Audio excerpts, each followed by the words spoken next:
හරි පුතේ හැමෝටම සුබ දවසක්. ඔයාලා මගෙන් ඉල්ලලා තිබ්බා කොහොමද කැල් එකෙන් ගණනය කිරීම කරන්න කියලා පොඩි වීඩියෝ එකක් අරන් එන්න කියලා. ඉතින් අපි ටක් ගාලා කතා කරමු.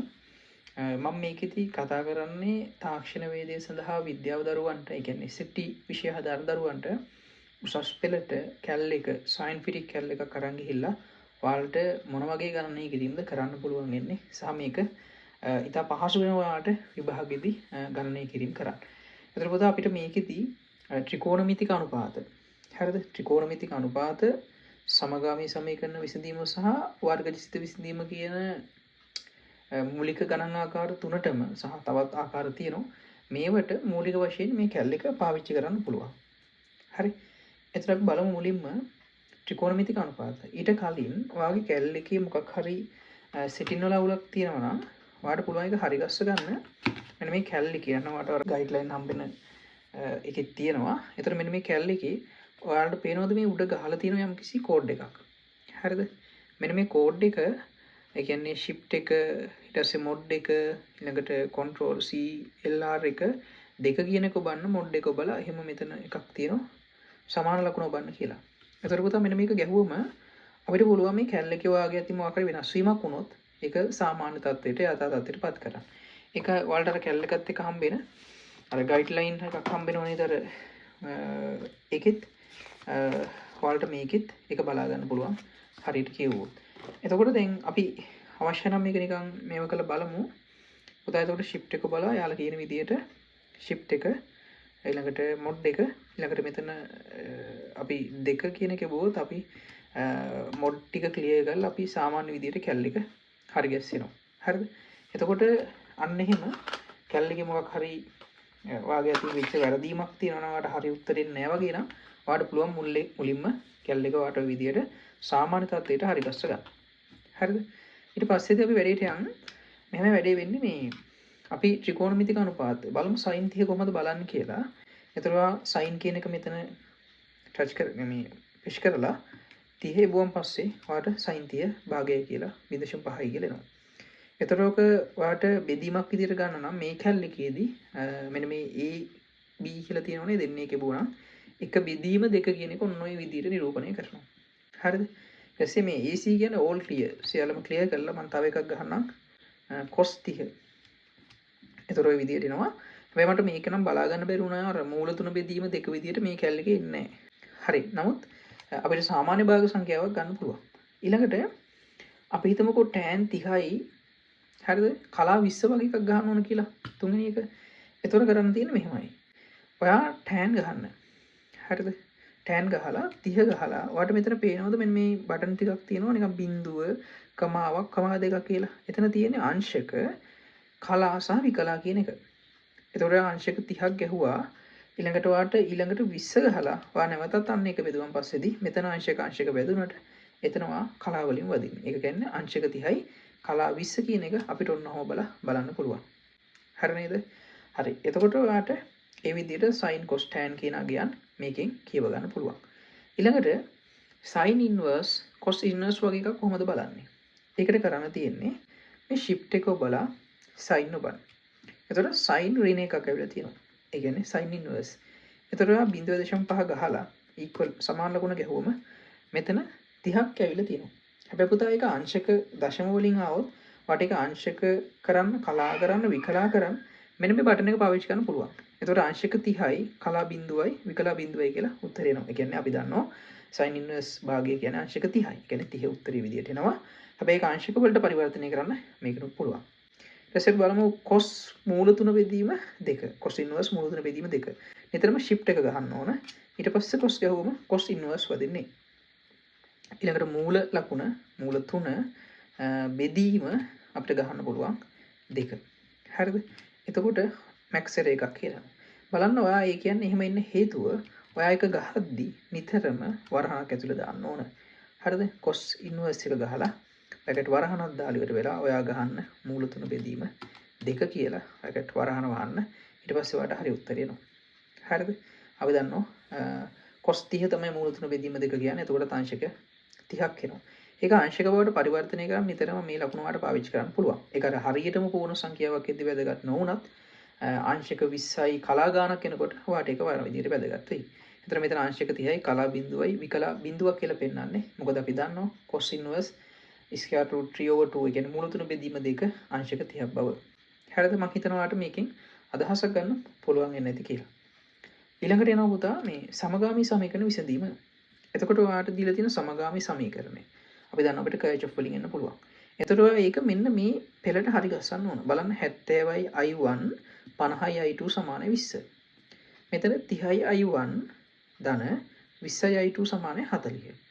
ඊට උඩින්ම ලියලා තියෙන බලන්න a1x b1y සමාන c කියලා. අන්න ඒ විදිහට තමයි අපි කැලලකට ඇතුළත් කරන්නේ. ඒ කියන්නේ ax ධන bx ax ධන by සමානයි c කියන ආකාරයට තමයි අපි මෙන්න මේවා ඇතුළත් කරන්න ඕන. හරිද? එතකොට අපි කොහොමද මේ සමගාමී සමීකරණ විසඳීම කියන මොඩ් එකට යන්නේ?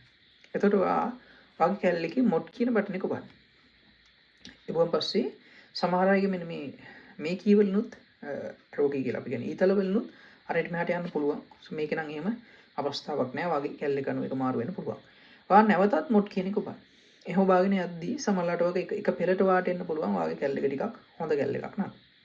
හරිද? එතකොට ඔය එක්සෑම් එකට ඒව අරන් යන්න පුළුවන්ද කියලා පොඩ්ඩක් හොයලා බලලා අරන් යන්න. ඊට පස්සේ නැවතත් මොඩ් එකේ ගිහුවම පස්සේ EQN කියලා එකක් අපිට එනවා. ඔයා අන්න ඒක තෝරන්න. ඒ කියන්නේ එක. තේරුවම අපේ අහනවා unknowns ඒ කියන්නේ නොදන්නා පද කීයක්ද කියලා. දැන් අපිට තේරෙනවා මෙතන තියෙන්නේ i1 සහ i2.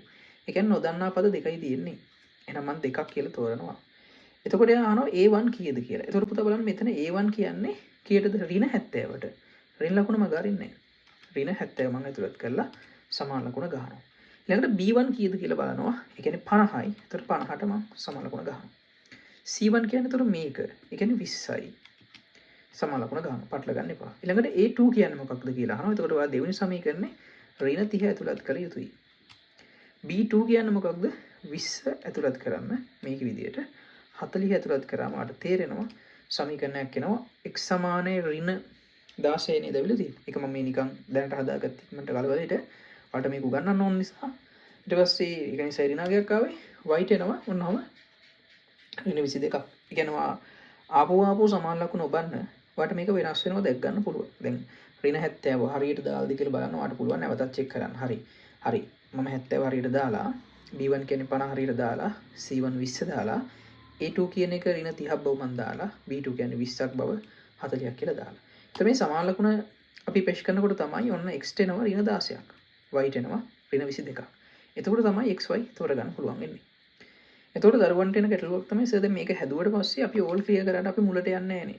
ඔව්. එතකොට ඔයා මොඩ් එක සාමාන්‍ය මට්ටමට ඔයාට සාමාන්‍ය සුළු කිරීම කරන එකට පත් කරන්න ඕනේ. එතකොට මේ COMP කියන එකේදී තමයි අපි සාමාන්‍ය සුළු කිරීම සිදු කරන්නේ.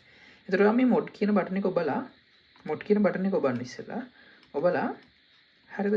මොඩ් කියන එක ඔබලා ඔය පළවෙනි එක අංකයක ඔබන්න. එතකොට ඔයාගේ ඔන්න කැලල් එක දැන් සාමාන්‍ය විදිහට අර කලින් තිබ්බ මොඩ් එකටපත් වෙනවා.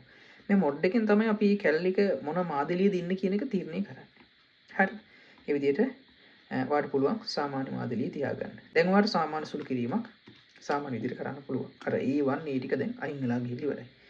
ඊළඟට වර්ගජ සිත විසඳීම. ගොඩක් අය හිතනවා මේ කැලල් එකෙන් වර්ගජ සිත විසඳන්න බෑ කියලා. ඒක වැරදි. අපිට මේ කැලල් එකනොත් වර්ගජ සිතයක් විසඳන්න පුළුවන්. අපි දන්නවා y සමානයි x වර්ග ධන bx ධන c කියන විදිහට අපිට පාරාවලයක සමීකරණයක් ආවන් පස්සේ ඒකේ y සඳහා බිඳුව ආදේශ කරලා x සඳහා අපිට ලක්ෂ දෙකක් x ඡේදනය වන ලක්ෂ දෙකක් හොයන්න පුළුවන්. හරිද? එතකොට ඔයා වර්ගශීත විසඳද්දී කණ්ඩාංග ජ්‍යාමිතිය ඔක ඉගෙන ගන්නවා. එතකොට ඔයාලා මෙතෙන්ට බිඳුව ආදේශ කරලා සාධක හැදීම හෝ වර්ග පූරණය නැත්නම් සමීකරණය භාවිතා කරලා මේ ගාන හදනවා. නමුත් පුතා අපිට කැලල් එක පාවිච්චි කරලා ඉතා පහසුවෙන් MCQ ගැටලුවක් මෙන්න මේ විදිහට විසඳන්න පුළුවන්. ගොඩක් අය මේ කොටස දන්නේ අද ඉගෙන ගන්න. එතකොට අපිට තියෙන්නේ මොඩ් එක ඔබලා නැවතත් අර EQN කියන එකට යන්න.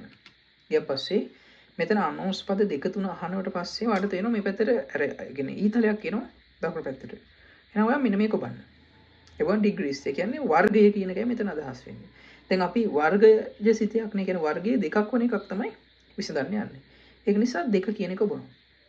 එතකොට දැන් මෙන්න මෙතන මේ ෆන්ක්ෂන් එක ගන්නෙ මෙන්න මේ විදිහට. y සමානයි ax වර්ග bx ධන c විදිහට.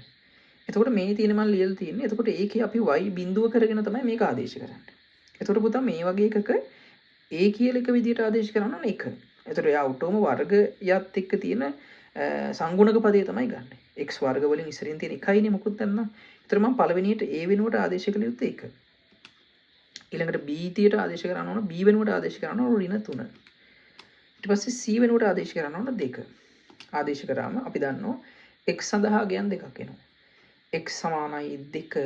ඒ කියන්නේ x 1 කියලා ඇවිල්ලා තියෙන එක අගයක් x 2 කියලා තව අගයක්. ඒ කියන්නේ x සඳහා අගයන් දෙකක් එනවා 1 හෝ 2 කියලා. හරිද? 1 හෝ 2 කියලා. ඒතකොට මෙතෙන්ට 1 එන්න ඕන. මෙතෙන්ට 2 එන්න ඕන. x සඳහා ගයන් දෙකක් එනවා. ඔයාලා ඒක දන්නවා. ඔයාලට ආපහු නැවතත් චෙක් කරන්න පුළුවන්. x සමාන 1. කියන්නේ x එක අපි ගන්න 2 හෝ අර x සඳහා එන අගේ දිනවනේ අර දෙපැත්තට ගන්න. එතකොට x1 කියන එක සඳහා අපිට දෙකකුත් x2 කියන එක සඳහා එකකුත් එනවා. ඒ කියන්නේ x සඳහා එන්න පුළුවන් අගයන් දෙක 1 හෝ 2 වෙනවා. වැඩි තේරුණාද?